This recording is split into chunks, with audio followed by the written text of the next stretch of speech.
Civil sociology classes में आप सभी का स्वागत है। आज हम लोग बात करेंगे पर संस्कृति ग्रहण या कल्चरेशन और सात्मीकरण एजिमिलेशन। तो पर संस्कृति ग्रहण क्या होता है, इसके नाम से ही आपको पता चल रहा है कि पर संस्कृति ग्रहण दूसरे के संस्कृति को ग्रहण करना। तो दूसरे की संस्कृति को आदमी कैसे ग्रहण करेगा, कैसे दूसरे की संस्कृतियों को सीखेगा, कैसे दूसरे की संस्कृतियों को जानेगा। तो जब दो संस्कृति आपस में निरंतर संपर्क में होगी या दो अलग अलग व्यक्ति या व्यक्तियों का समूह जो अलग अलग संस्कृतियों को मानता हो और आपस में संपर्क में रहता हो, जैसे भारतीय पर्सपेक्टिव में लिया जाए तो ये हिंदू संस्कृति को मानने वाला व्यक्ति और मुस्लिम संस्कृति को मानने वाला व्यक्ति जब निरंतर संपर्क में आएगा तो संस्कृतियों का क्या होगा, हस्तांतरण होगा, एक दूसरे में आदान प्रदान होगा।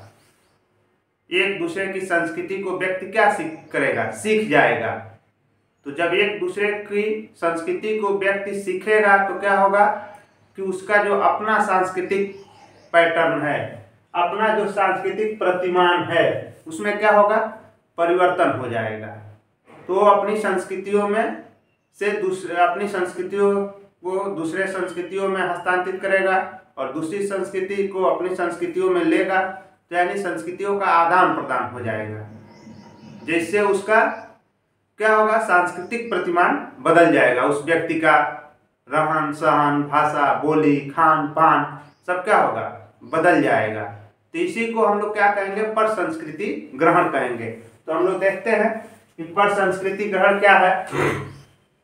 तो देख रहे हैं कि पर संस्कृति ग्रहण की परिभाषा सर्वप्रथम सन 1936 में रॉबर्ट रेडफील्ड, लिप्टन तथा हर्शकोविच ने स्पष्ट रूप तथा क्रमबद्ध रूप में प्रस्तुत की थी।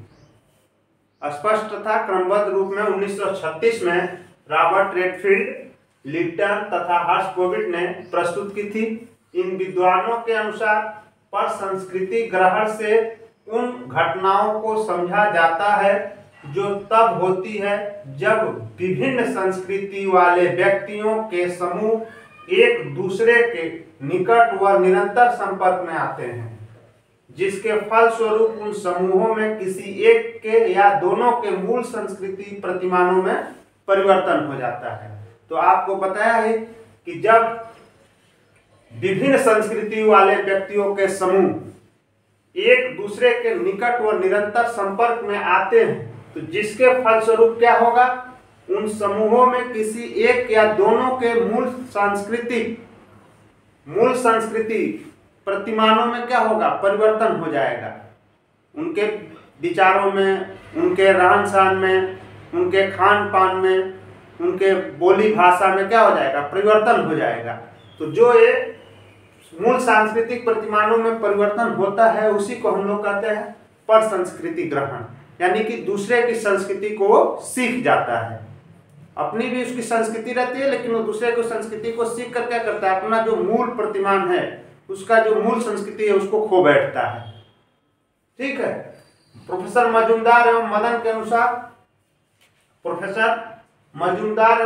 के अनुसार जब एक संस्कृति के प्रभाव से दूसरी संस्कृति की संपूर्ण जीवन पद्धति परिवर्तन प्रक्रिया की दौर में होती है तो इस प्रक्रिया को पर संस्कृति ग्रहण कहते हैं। जब एक संस्कृति के प्रभाव से दूसरी संस्कृति की संपूर्ण जीवन पद्धति परिवर्तन की प्रक्रिया की दौर में होती है तो इस प्रक्रिया को पर संस्कृति ग्रहण कहते हैं। दूसरे संस्कृति के प्रभाव से जब दो संस्कृतियों का मेल होता है निरंतर तो उसके प्रभाव से जब दूसरे व्यक्ति की संपूर्ण जीवन पद्धति परिवर्तन प्रक्रिया के दौर में होगी तो उससे इस प्रक्रिया को पर संस्कृति ग्रहण कहेंगे। पर संस्कृति ग्रहण की क्या विशेषताएं होती है, तो पर संस्कृति ग्रहण की विशेषताएं देखेंगे कि सांस्कृतिक तत्वों का आदान प्रदान होगा। सांस्कृतिक तत्वों का क्या होगा, आदान प्रदान होगा। तो आप जान ही रहे हैं कि भारत क्या है, विभिन्न संस्कृतियों का देश है। विभिन्न संस्कृतियां यहाँ पे घुली मिली हैं। तो प्रत्येक लोग एक दूसरे की संस्कृतियों को एक्सेप्ट किए हैं, एक दूसरे की संस्कृतियों को सीखे हैं, जिससे उनका मूल संस्कृति के में क्या हो गया है, बदलाव आ गया है। तो सांस्कृतिक तत्वों का आदान प्रदान होगा, प्रत्यक्ष एवं निरंतर संपर्क होगा, दो संस्कृतियों का प्रत्यक्ष एवं निरंतर संपर्क होगा। फिर जीवन विधि में परिवर्तन होगा, जीवन विधि में क्या हो जाएगा, परिवर्तन हो जाएगा। फिर स्वेच्छा या दबाव इसकी विशेषता है। सांस्कृतिक तत्वों का आदान प्रदान होगा, जब एक दूसरे से हम मिलेंगे निरंतर तो प्रत्यक्ष और निरंतर संपर्क होगा, तो क्या होगा, जीवन विधि में परिवर्तन होने लगेगा। जब जीवन विधि में परिवर्तन होने लगेगा तो ये आपके ऊपर है, स्वेच्छा से या दबाव से आपके अंदर बदलाव आने लगेगा, आपके अंदर बदलाव आने लगेगा। पर संस्कृति ग्रहण की अनुकूलन की स्थितियां क्या होती हैं, अनुकूलन की दशाएं क्या होती हैं। तो पर संस्कृति ग्रहण की आवश्यक दशाएं निम्नलिखित हैं। पहला है सांस्कृतिक समूहों में संपर्क होगा, सांस्कृतिक समूहों में संपर्क होगा। दूसरा क्या है, परिवर्तन की इच्छा, परिवर्तन की इच्छा। अगर जैसे भारत में ही बहुत सारी संस्कृतियों का समावेश है और बहुत सारी संस्कृतियां यहाँ पे आई तो यहीं की होकर रह गई, जैसे हूण कुषाण और भी बहुत सारी संस्कृतियां यहाँ पे क्या हो गई, विलीन हो गई हिंदू संस्कृति में। लेकिन यहीं पे मुस्लिम संस्कृति क्या है, अपने अस्तित्व को बनाए रखा, अपने अस्तित्व को बनाए रखा।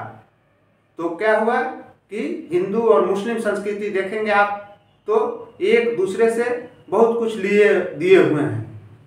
तो परिवर्तन की इच्छा, परस्पर समानता, ये पर संस्कृति ग्रहण की अनुकूल दशाएं हैं। पर संस्कृति ग्रहण के परिणाम क्या होगा, पर संस्कृति ग्रहण के, तो पर संस्कृति ग्रहण के प्रमुख परिणाम निम्न है। पहला क्या है, संस्कृतियों में परिवर्तन होता है, संस्कृतियों में परिवर्तन होता है। जब दो संस्कृतियां आपस में संपर्क में होती है निरंतर, तो उसमें क्या होगा, परिवर्तन होगा।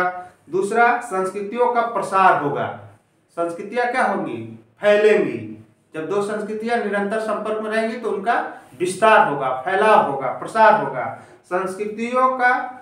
फिर संस्कृतियों का प्रसार के बाद क्या होगा, तीसरा, परस्पर सहयोग और भाईचारे की भावना में वृद्धि होगी। जब दो संस्कृतियां निरंतर मिलती हैं तो भाईचारे की भावना में वृद्धि होती है। आप उनके खान पान को जानते हैं, जैसे अपने यहाँ ही अगर दो संस्कृतियों का अगर देखा जाए समावेश होगा, तो त्योहारों का अगर उदाहरण लिया जाए तो देखेंगे कि अगर कोई फ्रेंड्स आपका कोई हिंदू और मुस्लिम दोस्त हैं, दो भिन्न भिन्न संस्कृति के मानने वाले, तो आप उसके ईद पे जाएंगे तो उसकी तमाम कल्चर को देखेंगे, आप उसके तमाम खान पान को देखेंगे, सेवैया खाएंगे। और कोई आपके यहाँ होली पे जाएगा तो देखेगा कि आपके यहाँ अलग तरह से रंग बिरंगों का खेल हो रहा है, वहाँ पे आपको अलग तरह से पकवान पका है, तो आप वहाँ पे क्या होगा, आपका आपसी मोहब्बत भाईचारा बढ़ेगा, एक दूसरे को जानेंगे। सात्मीकरण में सहायक होगा, संस्कृति को एक्सेप्ट करने में सहायता प्रदान करेगा। ठीक, व्यक्तित्व में परिवर्तन होगा, आपके व्यक्तित्व में क्या होगा, परिवर्तन होगा। ये पर संस्कृति ग्रहण के परिणाम है। ठीक है, तो नोट में लिख लेंगे, मानव अनुकूलन वास्तव में सांस्कृतिक अनुकूलन है। मानव अनुकूलन वास्तव में सांस्कृतिक अनुकूलन है, पर संस्कृति ग्रहण उसी अनुकूलन का ही एक पक्ष है जिसका हम लोग अनुसरण कर लेते हैं। तो अब दूसरा क्या है, सात्मीकरण। सात्मीकरण क्या होता है, एजिमिलेशन। सात्मीकरण में क्या होगा, तो उसमें आप क्या है, परिवर्तन, इसमें परिवर्तन प्रक्रिया के दौर में होती थी। परिवर्तन मतलब आपको इसमें दो संस्कृतियां जब मिल रही थी तो दोनों संस्कृतियों के बीच आदान प्रदान हो रहा है, दोनों संस्कृतियों को हम लोग सीख रहे हैं, अपने मूल अस्तित्व को इसमें नहीं खो रहे हैं। लेकिन यहाँ पे क्या है, सात्मीकरण में व्यक्ति क्या करता है कि जब यहाँ पे दो संस्कृतियां मिलती हैं तो क्या होता है, एक व्यक्ति अपने संस्कृति को भूल बैठता है, अपने संस्कृति को तो एकदम से वो खो बैठता है, भूल जाता है, आत्मसात कर लेता है दूसरे की संस्कृति को निरंतर। जैसे मैंने बताया है कि भारत में बहुत सारे संस्कृतियों का समावेश है और बहुत सारी संस्कृतियां भारतीय व्यवस्था में पहले आई जो भारतीय संस्कृति में ही सिमट गई और अपने अस्तित्व को खो बैठी, लेकिन यहीं पे मुस्लिम संस्कृति अपने अस्तित्व को बनाए रखा। जैसे अगर देखेंगे तो सात्वीकरण घनिष्ठ और निरंतर रूप से संबंधित दो समूहों के व्यवहार प्रतिमानों में परिवर्तन की वह प्रक्रिया है जिसके अंतर्गत दोनों समूह व्यवहारों, मानसिक प्रक्रियाओं व सांस्कृतिक तत्वों के मामलों में अपने स्वतंत्र अस्तित्व या आधारभूत विशेषताओं को पूर्णतः खो बैठते हैं। इसलिए डॉक्टर शर्मा का कहना है कि सात्वीकरण तब होता है जब एक संस्कृति दूसरे संस्कृति में बिल्कुल घुल मिल जाती है। सात्वीकरण की दशा में क्या होगा? जब एक संस्कृति दूसरे संस्कृति में बिल्कुल घुल मिल बैठ जाएगी, और इस घुल मिलने का कारण क्या होगा कि आप अपने संस्कृति को पूर्णतः खो बैठेंगे, पूर्णतः भूल जाएंगे। जैसे आजकल क्या हो रहा है, पश्चिमीकरण का, पश्चिमी संस्कृति का प्रभाव हमारे ऊपर इतना पड़ रहा है कि हम अपने संस्कृति का जो पहनावा है, अपने संस्कृति का जो खाना है, उसको एकदम से भूलते जा रहे हैं। और जब एकदम से भूल जाएंगे, अपने संस्कृति के मूल पैटर्न को खो बैठेंगे, उसी को हम लोग क्या कहेंगे? सात्वीकरण कहेंगे। आत्मसात कर लेना, दूसरे की संस्कृति को ग्रहण कर लेना और अपने संस्कृति को खो बैठना, भूल बैठना, उसी को क्या कहेंगे? सात्वीकरण। सात्वीकरण इसमें पर संस्कृति ग्रहण में आदमी दूसरे की संस्कृति को सीख रहा है, लेकिन पूरा अपने संस्कृति के अस्तित्व को भी बचाए रखा है। लेकिन यहाँ पे क्या होगा? अपने संस्कृति को खो बैठेगा, अपने संस्कृति को भूल बैठेगा और दूसरे की संस्कृति को ही एक्सेप्ट कर लेगा। इसी को हम लोग क्या कहेंगे? सात्वीकरण। सात्वीकरण क्या है? तो सात्वीकरण घनिष्ठ व निरंतर रूप से संबंधित दो समूहों के व्यवहार प्रतिमानों में परिवर्तन की वह प्रक्रिया है जिसके अंतर्गत दोनों समूह व्यवहारों, मानसिक प्रक्रियाओं और सांस्कृतिक तत्वों के मामलों में अपने स्वतंत्र अस्तित्व या आधारभूत विशेषताओं को पूर्णतः खो बैठता है। इसलिए डॉक्टर शर्मा का कहना है कि सात्वीकरण तब होता है जब एक संस्कृति दूसरे संस्कृति में बिल्कुल घुल मिल जाती है।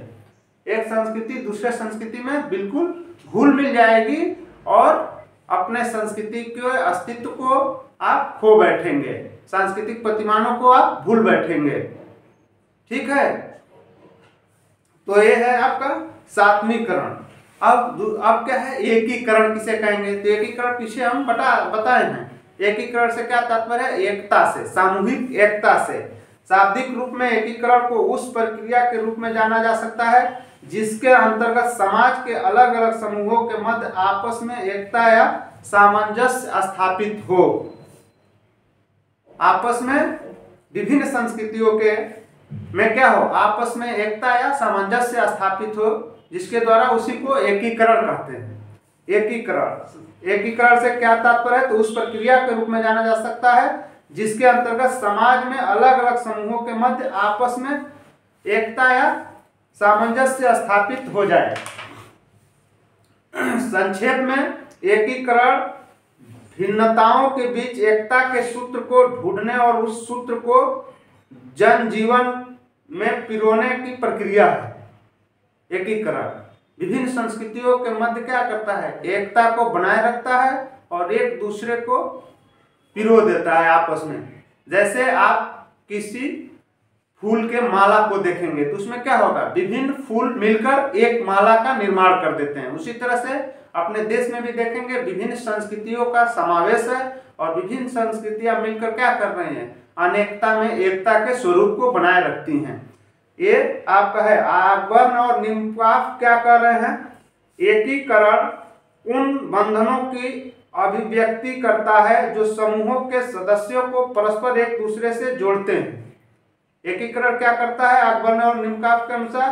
तो एकीकरण उन बंधनों को अभिव्यक्त करता है जो समूहों के सदस्यों को परस्पर एक दूसरे से जोड़ते हैं। अब संस्कृति का एकीकरण क्या होता है? तो संस्कृति का एकीकरण आप देखेंगे तो संस्कृति के अंदर अनेक खंड, इकाइयां, तत्व मिले होते हैं। मैंने बताया कि संस्कृतियों का निर्माण कैसे होता है, तो छोटी छोटी इकाइयों से होता है, जो कई सारी इकाइयां मिलकर इसका निर्माण करती हैं। तो संस्कृति के अंदर अनेक खंड, इकाइयां या तत्व तो मिला होता है, जिससे संस्कृति का एकीकरण होता है। संस्कृति का एकीकरण कई सारी इकाइयों से, कई सारे घटकों से मिलकर होता है। कई सारे संकुलों से, प्रतिमानों से, इकाइयों से मिलकर संस्कृति का निर्माण होता है। जैसे आपके बॉडी का ही निर्माण कई सारे एलिमेंट, कई सारे ऑर्गन से मिलकर हुआ है, और फिर बॉडी का स्ट्रक्चर देखने में आपको दिख रहा है। उसी तरह से संस्कृति में भी बहुत सारे एलिमेंट और तत्व मिले हैं। तो उसी प्रकार समाज अनेक परिवारों, समूहों, समितियों, संस्थाओं को लेकर बनता है। उसी प्रकार समाज भी क्या होता है, अनेक समिति, संस्था, समुदाय, संस्कृति से मिलकर बनता है, और उसी का एकीकरण संस्कृति का एकीकरण कहलाता है। तो आज के लिए इतना ही, धन्यवाद।